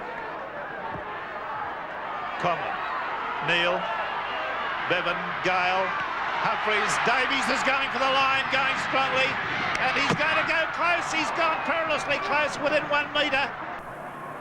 Bevan at dummy half. Out to Neil, Neil to Gale, Gale to Conlon, Conlon to Crooks, Crooks out to Gardner, and Gardner will go in and score. No, he won't, to Humphries, back inside to Conlon. Conlon's tackled, only a metre short. Great defence by Canterbury Bankstown. 6 to go. Crooks, Gale to Clark, gets a pass away. The ball's gone to ground, picked up by Bevan. Bevan out to Davies. Davies going strongly this time. He scored! It's a great try to Balmain. They've taken the ball across the field, back across the field, and right back to where the original try was nearly scored. Great work. See it again. Yes, on the State Bank replay, just 12 men are enough for Canterbury Bankstown. 2 and 3 scoring opportunities for the Tigers in the last 60 seconds. Paul Clark was able to free himself. The ball went astray. Paul Bevan corrected the ball, and back it came to Davies, and he just had too much strength for Glenn Frendo, who was on the line and couldn't hold him. 6 tackles as Canterbury lashed out at the ball. In the play of the ball, Scotty Garr got a great ball away to Paul Clark after he allowed the defence to come up. Mortimer rushed up trying to cut it off, but they just didn't have the numbers, and Balmain did. Bevan went back to gather the ball. Plenty of room to move for Peter Davies, and scores right in the corner where he just failed a few seconds ago. Well, that's Peter Davies' first try in first grade for Balmain. It's one he'd be very pleased about. And he get fairly used to running and looking at that left-hand corner there. He's gone very close, only a second or so before. A metre in from the sideline, a metre and a half out from the quarter line. Well, that was a shonky old kick. The ball did nothing in the air. It just went straight, didn't oscillate at all. So it's 8-all with about 9.5 minutes to play. Hardwick. Back to Benny Elias. He's got that nicely into the air. The attempted field goal, and it's a goal. Broken nose or not, Benny Elias got a very good kick in there. See it again. Positioned himself beautifully, plenty of depth. He got right back so that the marker, even Paul Langmack, trying to get to him, desperately couldn't get there. And that's a great field goal, just to the right of the black dot. 10 metres inside Balmain's half. Bugden, switch across the ruck. Ball done on the end of that. Bugden, Tunks, got a one-handed pass away to Whitfield. Whitfield has got himself through into the clear, got it on to Terry Lamb. Lamb to Langmack, and Langmack's in underneath the posts. Good work by Colin Whitfield, the English centre three-quarter, who, without appearing to go very fast, went right through the Balmain defence and offloaded. Yes, it's that Balmain defence again on the State Bank replay. They couldn't put Peter Tunks down. The ball went astray. Whitfield managed to pick it up. The sidestep back inside Paul Clark. Benny Elias couldn't smother it up in the middle of the ruck. He got the ball back inside to Terry Lamb. Now he had the selection of Mortimer and Langmack. Langmack took the ball, and it was a case of Sirinen getting in the way there of Paul Bevan. Both the players knocking themselves off the tackle. Came from nothing, just broken play. Whitfield managed to scoop the ball up, but this Balmain defence really has fallen apart on a couple of occasions. Playing their 4th game in 12 days, as I said, some of them starting to show the wear and tear, and Sirinen really knocking Paul Bevan off the tackle there as Langmack plants it under the black dot. Okay, now, so Lamb comes up with a very simple attempt from directly in front and 10.5 metres out. Canterbury lead 12 points to 9.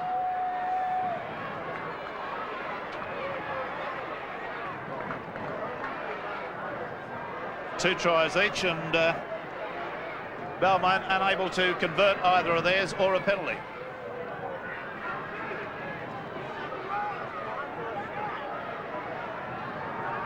Lamb moves in,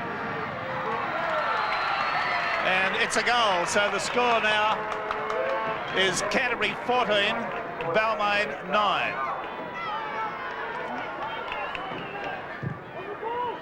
It's a long kick. Potter takes it in goal. Only about 15 seconds to half time. Steve Mortimer running well. Gets up to the quarter. Bugden to Tunks. That look forward. Very flat. Bugden, Chris Mortimer, and that's the end of the section. So at half-time, we've got a scoreline that reads a 12-man Canterbury side, 14 against Balmain's 9. Balmain's tries came from Gartner and Davies, no goals. A field goal to Elias. Conlon, no goal from 3 attempts. Canterbury's tries, O'Brien and Langmack, goals 3 from 4 to Terry Lamb. Sandy Campbell, who played centre in reserve grade, has come on to replace Glenn Frendo. Sandy Campbell will be wearing number 16 jersey for the Bulldogs. And he played very well in reserve grade too. Very well indeed. There's the tackle situation, 74 for Balmain, 75 for Canterbury, and Paul Dunn leading the way on 19 for the Bulldogs. David Brooks, as is pretty usual out that way with Wayne Pearce, up there on 15. And a big second half required from both teams. Balmain, one just wonders if with 13 men against 12, if they have the petrol left in their tank after Wednesday night to finish too strong. Well, Scott Gale fielded the ball and he's in goal from the kick-off and has made about 10 metres out into the field of play. Bevan goes another 5 metres.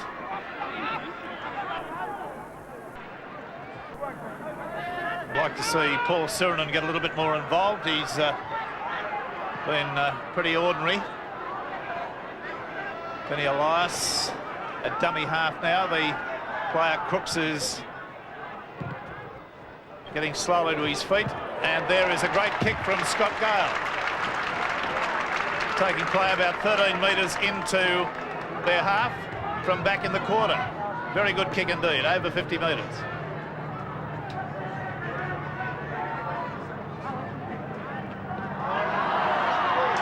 Steve Mortimer fed that.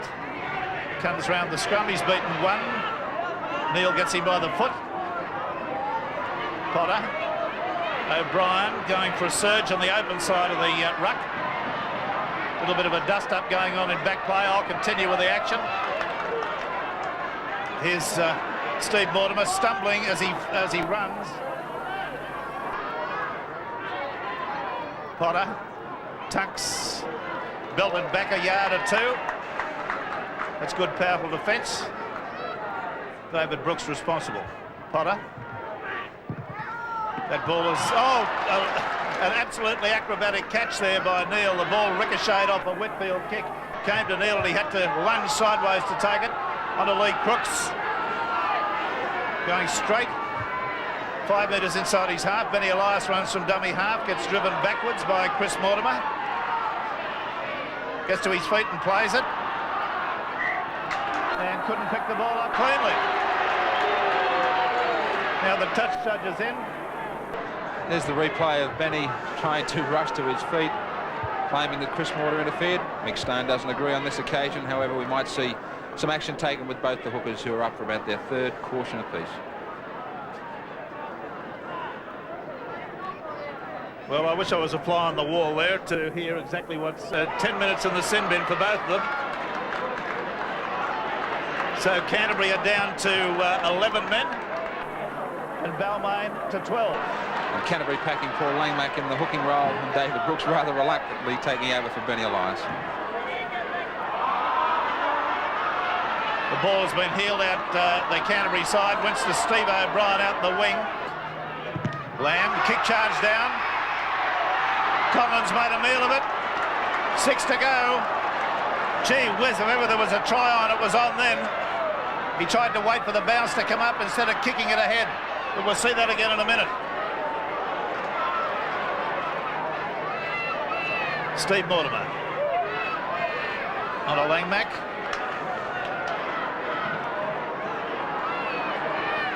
Midway between the halfway and the quarter line, on to Peter Tunks, who's lasted pretty well, gets a flick pass away. That went to Whitfield and he was immediately down. Lamb getting another great kick in. That's taken play back to the Balmain quarter.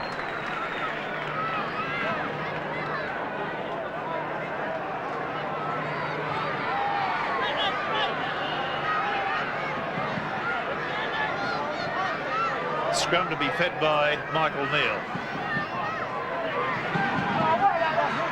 It's in and out the Balmain side. Neil makes a bit of an incursion through the Canterbury defence. Davies, Conlon, taken out of it by a good tackle from Chris Mortimer.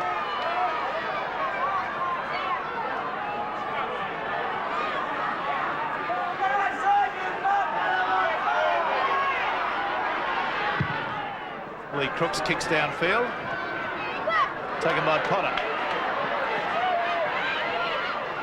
Bevan tackles. Steve O'Brien going for a run from dummy half. With 11 men, you've got to play it very cagey. They're guarding a lead of 14 points to 8. Paul Dunn.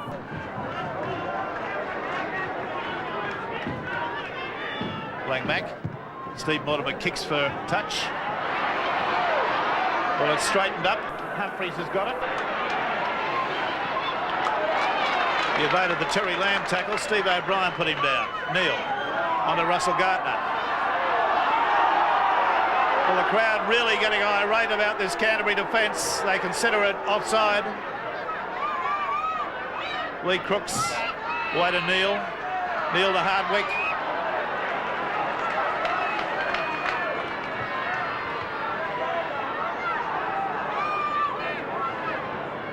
Neil running sideways now, being driven sideways. Sheridan, Conlon, Bevan, a long cutout pass, beautifully given. Out to Davies. Davies goes upfield and gets knocked over, gets to his feet again. That's 10 metres into the half. Canterbury side. Gale. Bevan kicks. They're all onside now. The ball was not knocked on, it was knocked backwards. Yes, there'll be a Balmain change at this point. David. Yes, Mike Marquito, the reserve grade captain, is warming up. Obviously, the pressure's starting to tell on Paul Clark after the heavy workload, but Marquito will be coming on in a moment to replace the big prop forward. And that's a problem for the Tigers as we see Canterbury trying to work this ball out of their own quarter. Very few runners in the Balmain pack. They've got to start to have some big efforts in attack from the likes of David Brooks, Paul Sirenen to try and draw this Canterbury Bankstown defence in. Only 11 men out there for the Bulldogs, and they just haven't been able to catch them napping out wide on too many occasions, and they definitely should be. Boys through the tunnel. Out to Lamb. Lamb elects to kick downfield. It's been a straight downfield kick taken by Humphries. He'll bring it back towards the halfway line. Gets a pass out to Russell Gardner. Gardner steps his man. Goes beautifully. Gets around 2. Gone round 3. Gone round 4. Got it into Humphries. Humphries is decked. Great run by Russell Gardner. Out to Haywig. Onto Crooks. Crooks a long cutout pass. Onto Conlon. Conlon gets it to Davies. Davies goes up the sideline. Gets a pass back on field. It's picked up by Neil and was knocked forward.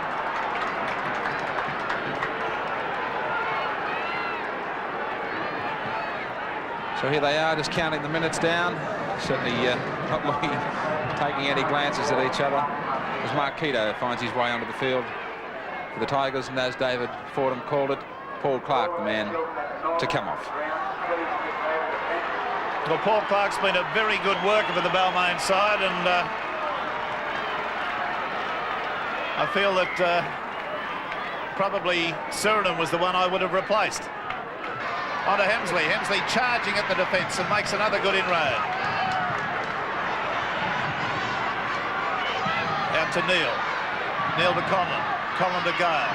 Gale, one cut-out pass out to Brooks. Brooks to Gardner. Gardner goes upfield. Comes inside 1. Gets a pass away. Oh dear, the ball's been kicked and rebounded. 6 to go. Russell Gardner running up the blind side again. Saw a slight opening there, thought he could get through. Out to Elias, to Neil, to Marquito. Marquito steps on the gas and goes up to the quarter line.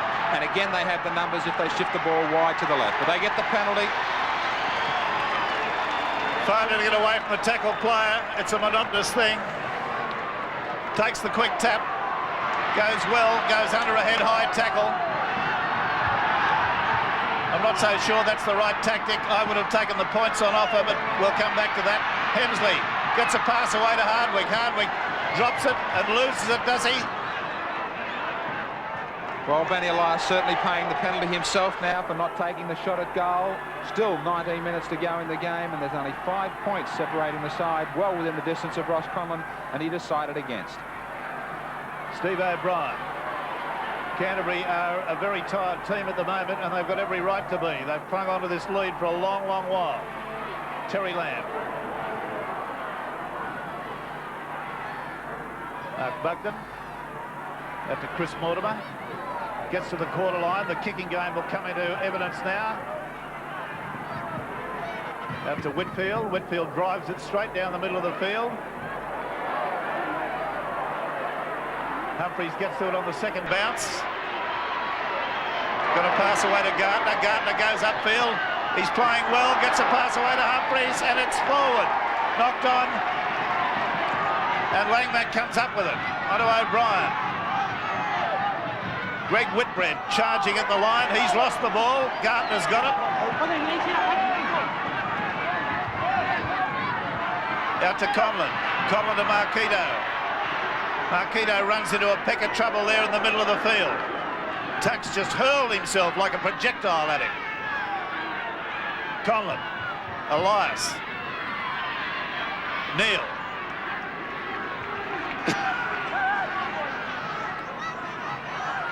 Is Bevan running the blind side. 15 minutes to go or thereabouts. 14 points to 8, Canterbury lead. Sirenin. Gets to within a metre of the halfway line. Out to Gale. Gale gives it a long kick downfield. It'll go to O'Brien's wing.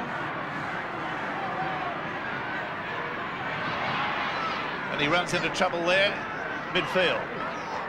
As the handling situation, Balmain continuing to cop the ball up to Canterbury Bankstown, and don't they love it? The Tigers not being able to continue to apply the pressure.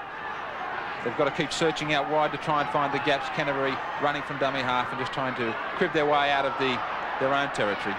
Well, Marquito had 2 swinging arms at Langmack then. And that's the result. And I don't think it'll go missing. There's one. And the second one, of course. The first one didn't miss, I'll tell you. And David, another change. So John Owens is the man coming on, Graham, for David Brooks. He's been on warming up on the touchline for quite a while, but I don't think Brooksy was too keen on coming off. I think he's been enjoying the involvement out there.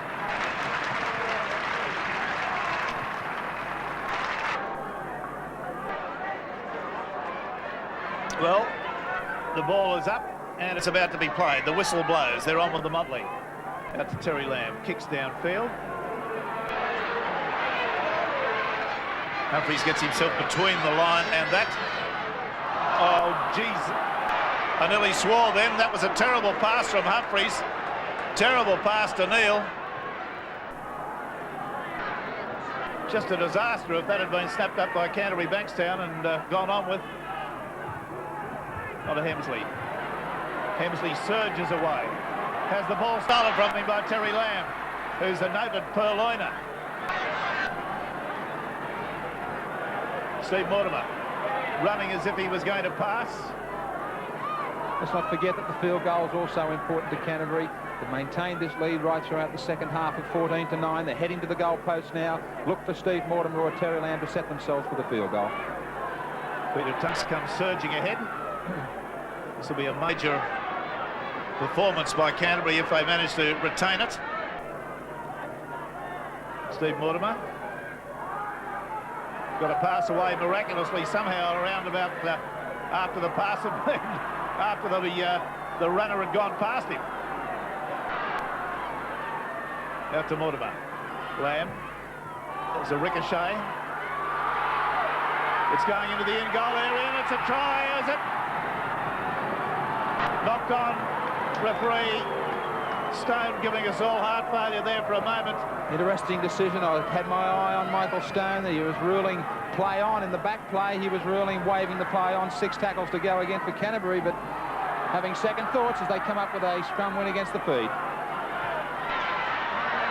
Out to Lamb. Lamb goes straight. He's only about 7 metres out from the line now. They're very short on the right-hand side, Balmain. There'll be a try out here.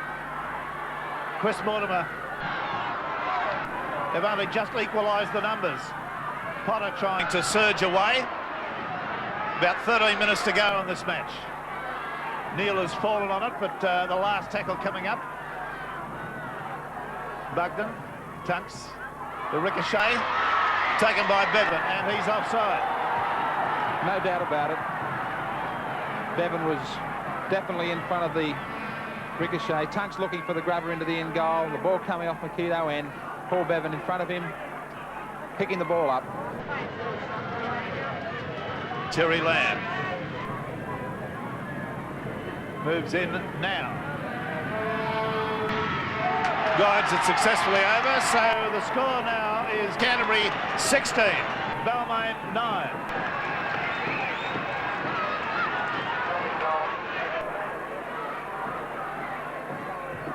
Kick off by Neil. Will be taken by O'Brien. He's evaded one tackle, two. Couldn't get away from Russell Gardner.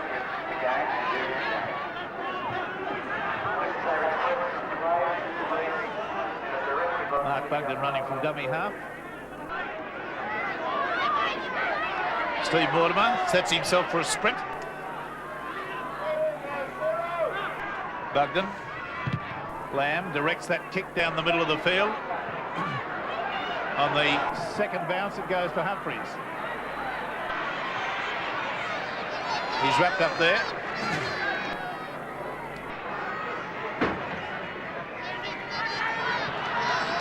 Peter Davies goes right through the middle of the Canterbury defence, and there wasn't any support.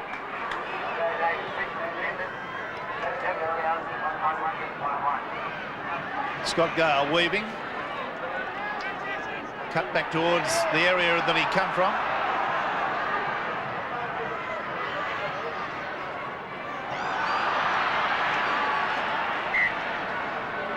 Well, double knock-ons there, knock-ons all round.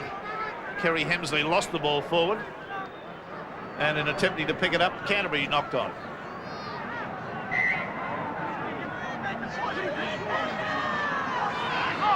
Canterbury have got the ball. Steve Mortimer just runs around. That was the act of a very tired man. He just jogged around it dead slow. I could have caught him and just let the tackle come to him. Potter. 7 or 8 metres into Balmain's territory. Cherry Lamb has the ball spun from him. Well,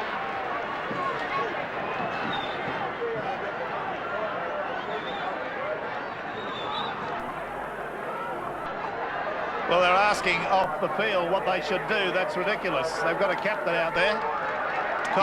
Colin Whitfield would be a logical thing here. Terry Lamb is too far for him. It'll take a couple of minutes.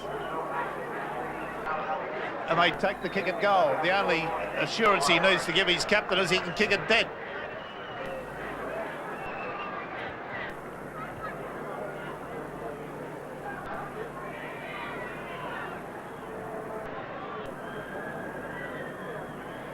Whitfield, 7 metres inside the Balmain half, almost the middle of the field.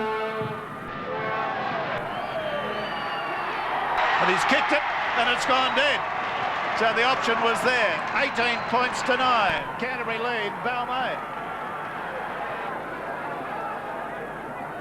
Scott Gale going to try to take them on. He doesn't have to Neil. Neil quick hands to Conlon. Conlon drops the ball. O'Brien's in possession of it. 6 to go. Steve Mortimer.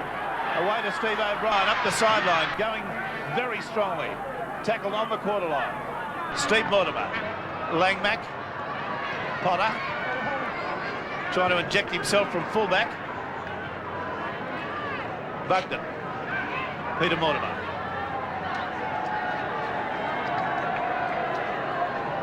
Bugden. Langmack back on the inside there to Chris Mortimer. Still full of running. Steve Mortimer. Lamb does a little kick ahead. Beautifully taken by Conlon. Out to Gale. Gale runs strongly, gets a pass away to the little fella, going up the sideline. comes to grief when he attempted to get a pass back on the inside. Gale. Long cut-out pass now would be handy. Hemsley goes back. The pass has gone to ground. Picked up by Lamb. Knock on. Well, heavens knows Balmain have had enough opportunities today to do something, but they're a side that have just run out of ideas and run out of things to do. Gale. Humphreys. Bevan. Marquito. Hemsley. Owens. Neal. Conlon. Davies. Tackle just up near the quarter line. Balmain's in. Can the Tigers get a last flurry going? Moving it out wide now to Gale. Gale steps, goes back the open side, goes back to Neal. Neal back to Conlon. Conlon inside the Davies. Davies gets a one-handed pass to Owens. Owens can't go forward. Tackle. Out to Elias. Elias to Gale. Steps. Goes back to Neal. Back to Hemsley. Back to Sheridan. Gets a one-handed pass into Owens. And Owens gets it back inside to Bevan, is it? And Bevan's in for the try. Peter Davies, the man coming up with his second try on the State Bank replay. They had no opportunities out wide. The ball was turned back on the inside by Scotty Gale. Canterbury again not having the numbers back on the blind side once the ball was brought back. Michael Neal to Hemsley. He was able to unload the ball to a very quiet Paul Sheridan today, getting involved. All too late for Balmain, it would appear. And back inside to Johnny Owens, well picked up, and Peter Davies, who certainly has done little wrong today, coming up with his second try. Yes, indeed, that was a good try by Davies. Here's Conlon taking a quick kick at goal. He's got it. So the scoreline now hastens on, but the game is over. Balmain have been defeated by Canterbury 18-15. And the great disappointment has been Ross Conlon, who's only kicked one goal today. Elias had a field goal. Lamb 4 goals and Whitfield a goal. Elias a field goal. Conlon 1 goal. Not the sort of kicking standard you'd expect from a man who's the leader of the Winfield Cup points score at the moment. Canterbury 18, Balmain 15. Last season was a good one. The game's on the up and up. This year, it'll be even better. The battle for the Winfield Cup. True, we've lost some giants. They were a credit to the game. But we've also found some young'uns. They promise to be the same. That's what the big game's all about. It happens every year. We lose a few of our heroes, but find others who know no fear. We see them give it all they know. We see them give it their best shot. 'Cause whether unknown or famous, you gotta give it all you got. That season was a good one. We saw a big man walking tall. But who will it be this year to collect the greatest prize of all? Let's now go to all the highlights of the other games. In fact, action which has now taken Manly to the top of the Winfield Cup table. At Parramatta Stadium, the Eels drew first blood when Brian Jackson came back inside for maximum points. Alan Fowler went from dummy half 7 minutes later to show it wasn't going to be all one-way traffic. But Brian Jackson was back in the play 2 minutes later.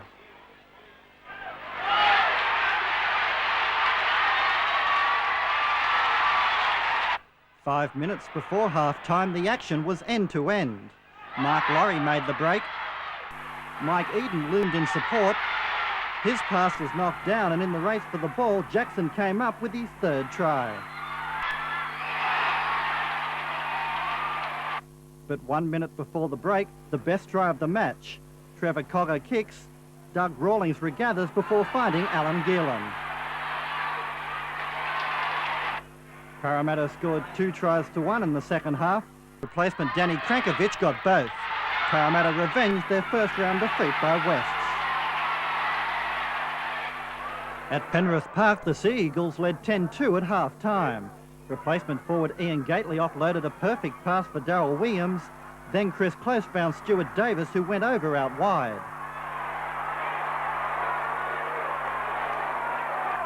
Like Manly, the Panthers scored only one try 7 minutes after the break when Williams made a dreadful mistake in goal. But 4 goals from 4 attempts by Mal Cochrane gave Manly the winning edge, 12-10. At the Wollongong Showground, Eastern Suburbs scored 4 tries to 1 in a convincing display after being behind 6-4 at half-time. Illawarra opened the scoring with a try by Peter Spring. English import Joe Lydon hit back shortly afterwards. The Roosters took control early in the second half after a simple try by Laurie Spina. From there, they never looked back.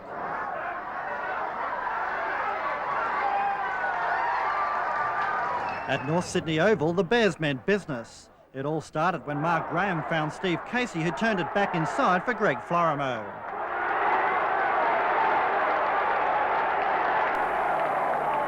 The Bears were on the attack 6 minutes later. This time Florimo made the opening that put Mark Graham over. Graham had a hand in everything. His clever pass put Fred Teasdale out in the open.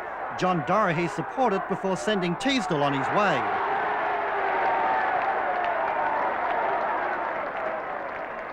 The Sharks finally got on the board just before half-time when Barry Russell put up the bomb. John MacArthur made a mess of it. Alan Wilson picked up the scraps, but the Bears still led 16-6 at half-time. And that's how the final scoreline read after the second half was evenly contested. The Bears notch up their second straight win, 16-6. So just recapping all those results for you, going back to last weekend. Saturday, South Sydney 21 with a strong win over St George. Parramatta, a huge win at home over Western Suburbs. Norths with the only one upset of the weekend over Cronulla. Manly just over the Panthers.